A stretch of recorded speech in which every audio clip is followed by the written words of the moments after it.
Badem gözlerini kısıp da öyle acı acı bakma. Arınma kardeş. Susma, suçlusun de, kız ağır söyle.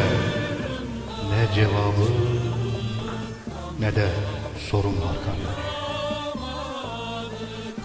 Şunların bir içli susuştan geçmiş. Kaderin ne kötü düşüşten geçmiş. Eyvah dedim ki eyvah. İş işten geçmiş. Yanında ne yüzle yerim var kardeş. Etle tırnak iken koptuk, tınmadım.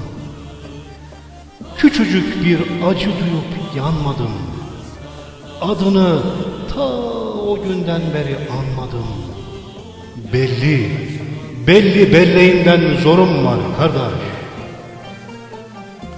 Haydi tut elimden geç desin diyen, ver yarı sevgini güç desin diyen, bu bir ulu haktır suç desin diyen, andımızda ilkin Kırım var kardeş.